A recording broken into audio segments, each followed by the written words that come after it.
Tonight's entertainment is brought to you by the word Ice cream. So scream it in the comment section like the prison guard just asked you what you want your last meal to be. If you enjoyed this video, make sure to leave it a like. It pleases my technocratic overlords. With that said, I hope you enjoyed tonight's story.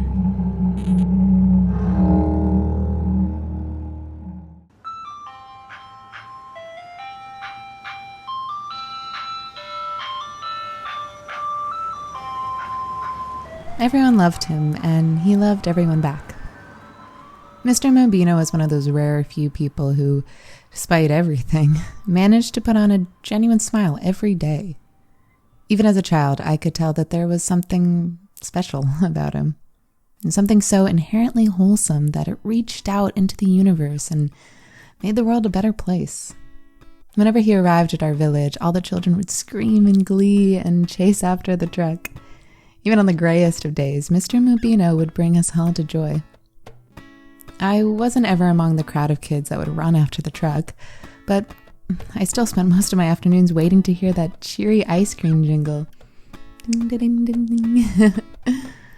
While the happy children got their frozen treats, I hid out of sight and waited for Mr. Mobino to be alone. Being the only orphan in the village and without any siblings to protect me, the local kids were predisposed to be particularly cruel to me. I was also not allowed to eat ice cream. Dairy products made me ill. Yet, even though I was lactose intolerant, I still managed to have a good relationship with the ice cream man. When all the kids who threw stones at me and made fun of my drunk uncle left, I would make my way to Mr. Mobino. His bright smile and bushy mustache would always make the most glim of days shine. Since I couldn't eat any of the ice cream he sold on account of the dairy, Mr. Mobino would always bring me a chocolate bar, free of charge. He knew where most of my uncle's money went. The few coins I could scrape together were no good at his truck. Yet it wasn't just the free chocolate and smiles that Mr. Mobino brought into my life. He would talk with me. He spoke to me with an air of respect I was not accustomed to. He wasn't cruel. He didn't order me around. He listened. While I would eat my daily chocolate bar, Mr. Mobino and me would talk. Sometimes he would tell me fun facts about animals, and sometimes he would tell me funny stories with life lessons attached. Whatever the subject of our chats, I would walk away happier. He made me feel good about myself. Mr. Mobino was a pillar of my childhood, and I would be a different woman without his wise words to guide me. Yet when I think back to him as an adult, it's not joy I feel. It's utter confusion and terror at what happened to him. The change was gradual. Yet I could sense something was off with Mr. Mobino right away. At first, I don't know, something just felt wrong. There was something off behind his smile. Some ethereal quality that had always been there before was missing from his eyes. Usually, he was the paragon of a good mood, but suddenly Mr. Mobino became nervous. His movements were jittery, and he started going silent in the middle of our afternoon talks, as if someone other than me was trying to get his attention. Something was wrong with him. I knew that immediately, but after about a week of strange behavior, Mr. Mobino's condition deteriorated to a much more noticeable degree. His mustache started to look sickly. The long black hair beneath his cap grew sparse. Mr. Mobino himself started to cough and shake uncontrollably at times. Yet as sweaty as his face got and as drained as his eyes were, he would still do his best to finish off whatever story he was telling me. It took me a long time to work up the courage to ask Mr. Mobino if he was feeling okay. The instinct to make sure he wasn't ill tugged at me immediately, but after 2 years of living with my uncle, I was taught not to question the health of adults. I wanted to believe his strange behavior was only temporary, that he would soon transform back into the friendly ice cream man I knew and loved and relied upon. That belief didn't last long. The day I finally asked about Mr. Mobino's well-being, there was no doubt that something had gone horribly wrong with my favorite ice cream man. He was in the middle of telling me a story about a king and his 3 daughters when he went into a sudden coughing fit. The rattling in his lungs sent Mr. Mobino into his truck. He leant up against the freezer, trying to catch his breath. When the coughing finally subsided, he didn't turn back. He just stood there, whispering something beneath his sickly mustache to the giant ice box that held all of his wares. "Mr. Mobino, are you okay?" Years later, I can still hear those words, hoarse and quiet, said not for me but for himself, as if he felt the need to vocalize his realization. "There's something with me in this truck." "What do you mean, Mr. Mobino?" There was a trickle of blood on his mouth. "Sorry, Annie, I have to go. I'll see you tomorrow." Years later, I can still see that trickle of blood slide down his chin. I didn't sleep that night. I kept on wrestling back and forth in bed, imagining cruel little goblins hiding inside of Mr. Mobino's truck and sneaking shards of glass into his morning coffee. I could see he was in pain. I could sense something was wrong. I just couldn't understand it. In the morning, I got out of bed and walked to the next village over. I went there in hopes of catching Mr. Mobino early, of possibly discovering his sold pre-lunch ice cream to a different group of rural kids. But all I found were pebbles in my shoes and disappointment. The journey was exhausting, but at least it occupied my nervous mind. By the time I got back home, it was just a matter of waiting a couple hours for Mr. Mobino to arrive. When I heard his truck, I was anxious enough to join with the village children gathering for their daily cheer-filled escort. They ignored me at first, but as soon as Jeffrey, the cruel miller's son, noticed me, he started throwing stones at me. Not wanting to complicate things, I kept my distance as Mr. Mobino served the mean village children the ice cream.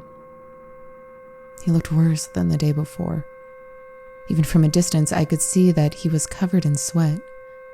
After every order of ice cream he delivered, Mr. Mobino would kneel over coughing. He looked to be at the verge of fainting, but the children didn't mind. They just wanted their frozen treats. Mr. Mobino's coughing didn't bother them the least bit. There was blood around his mouth again. That's the first thing I noticed. More blood than the day before. "Annie," he said, his voice weak and strained. A plastic bag full of chocolate bars extended through the window of his ice cream truck. "I want you to have this. There's a letter inside. I tried to make sense of it all, but I'm sorry. I'm sorry, Annie, but I need you to promise me something." "Anything for you, Mr. Mobino. What do you want me to do?" "I want you to stay away from my ice cream truck. Forever. I never want you to come back here when I'm giving ice cream to the village children again. I know it's hard to understand, but..." "Mr. Mobino, no, you're my favorite part of the day. I will have nothing to look forward to if..." "Annie, please, I can't explain. I just need you to believe me. You can't come here anymore. It's not safe." His eyes were sunken deep into his pale skin. Somewhere behind that sickly face, a remnant of my favorite ice cream man still existed, but he was fading away. There was something deathly wrong with Mr. Mobino, and I couldn't help. "Please, Annie, if our friendship meant anything to you, promise me you'll never come back." I couldn't bring myself to respond through the tears, and he couldn't wait. "I'm sorry, Annie. Please don't remember me like this. The letter will explain everything." Mr. Mobino pressed the plastic bag into my hands and drove off. I tried to chase after his truck, but running and crying at the same time is impossible. There were 2 good dozen chocolate bars in the bag, but Even though I was hungry, I couldn't bring myself to eat more than one. The letter took away any notion of appetite from my body. Written in shaky, broken handwriting, it read, Dear Annie, I was hoping that it wouldn't come to this, but I have to ask you to stay away from the ice cream truck. I have to ask you to never speak to me again. I know this is difficult. I know this is confusing, but I ask you to stay away for your own safety. Something bad has happened to me. Something bad has happened to me, and I fear things are only going to get worse. If I have the power to change one thing, if I can save at least one person, I want it to be you. Do not remember me as you have seen me for the past few weeks. Remember the good times, the jokes, the laughs, the long conversations about how the world works, but most of all, remember the one thing that will always be true. No one has the right to make you feel bad about who you are, Annie. You're smart, you're witty, and if you put your mind to it, you can achieve anything. Let your heart be your judge of character. No one has the right to pressure you into anything. Don't let anyone tell you you're less than because of the situation you were born into or the struggles that you have to face. Treat everyone as an equal. Let the way they decide to treat you back be a reflection of who they are, rather than your value as a human being. Farewell, Annie. I wish I had the words to explain what is happening to me, but I do not. You will achieve great things. Your friend, Mr. Mobino. I read the letter over and over and over again until my eyes were too swollen to stay open. The words in the letter made me weep. I didn't know how I would carry on without Mr. Mobino's daily chats. He wasn't just the one ray of sunshine in my desolate life. He was also the only adult I ever truly trusted.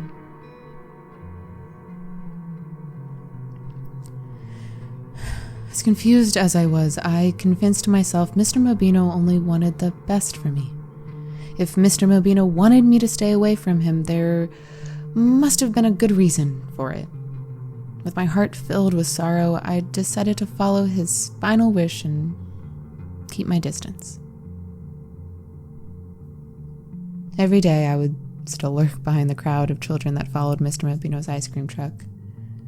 I tried to eat my chocolate bars in tandem with the ice cream being served, hoping that I could capture some echoes of our friendship. Yet the gesture proved hollow. As soon as all the frozen treats were served, Mr. Mobino would waste no time and speed out of the village. With a mouth covered in chocolate and concern brewing in my heart, I would watch him drive off from the bushes. He always seemed to be in a disorganized rush. Whatever was wrong with him was only getting worse. Not only did the man shed all of his hair, but his cheery smile disappeared as well. When he served the children ice cream, he did so without any of his usual jokes or comments. He just gave them the ice cream and sped off. The children themselves started to seem odd to me as well. When Mr. Mobino's truck arrived, they no longer screamed with joy. They just shuffled their way up the village road until Mr. Mobino groaned the truck to a halt. Then they would line up and take their ice cream. No laughter, no cheers. Once I even saw Jeffrey, the cruel miller's son, openly weep as he licked on his 2 scoops of vanilla. I mean, something was wrong with both Mr. Mobino and the children. They all looked sick, sad, and miserable. Even the color of the truck was starting to wear away, showing signs of sickly green paint hiding beneath the cheery ice cream advertisements. Every day I would just sit by the bushes, eating my rationed candy bar, watching things get worse. The situation at home wasn't improving either. My uncle rarely came back to the cottage, and when he did, he would be in the company of scary-looking men covered in tattoos. At night, they would keep me up with their drunken shouts. I tried focusing on falling asleep, but I couldn't help but to listen to their conversations. They were boasting about cruel things, about violent things. I was scared. Every night I would reread the letter and try to convince myself that Mr. Mobino sent me away with a good cause. But I needed someone to talk to. I wanted to be assured that things would be okay. I wanted to know Mr. Mobino would be okay. The night after I ate the last of the chocolate bars was quiet. My uncle and his dangerous-looking posse had been gone for a good 3 days. As silent as the cottage was, however, I couldn't sleep. I kept on hearing Mr. Mobino's ice cream music repeating over and over in my mind. For a minute, I even thought that I really heard the music. But by the time I ran up to my window, all I could see was the moonless night. Sitting there in the dark, hopeless and cut off from everything I cared about, I decided I would disobey Mr. Mobino. Looking back, I feel for that little girl. She was scared that her uncle would end up in trouble with the police. She wanted to make sure that her favorite ice cream man was okay. I feel for her, but if I could go back, if I could talk to her as an adult, I would tell her to stay at home. I would tell her to wait for the police to arrive. Yet, that little girl standing in the dark made different decisions. I joined the crowd of children the next day. For a moment, I was relieved. I didn't encounter any shouting or rocks on my way towards the group. Yet, that relief soon turned into concern. The village children were mere husks of my cruel bullies. Everyone was just skin and bones and sunken eyes. The procession that gathered behind Mr. Mobino's truck was not a celebration. The kids following the truck were not doing so of their own free will. When the truck passed by Mr. Mobino, he didn't wave to the kids. He didn't shout his usual cheery greetings. He simply kept his reddened eyes on the road and drove. Even though the children were docile and I was the closest to the truck, I still somehow ended up at the back of the line. I was standing right behind Jeffrey. He no longer seemed cruel. He seemed frail and broken. At first, I was nervous to talk to him. But with every child that walked past us with an ice cream cone, I got braver. I tapped the cruel miller's son on the shoulder. "Jeffrey, are you okay? You look ill." My simple tap shook the boy, but the look on his face shook me. Jeffrey's eyes were completely vacant. His mouth was wide open and drooping with spit. He was trying to say something to me. I could see that past his horrid expression, yet no words came. Jeffrey simply stared at me, wheezing and dripping. When he got his ice cream, he walked away with his head bent low. I found myself standing in front of Mr. Mobino. Much like Jeffrey, I was at a loss for words. He had lost all of his hair. Even his eyebrows were gone. The man before me scarcely resembled Mr. Mobino.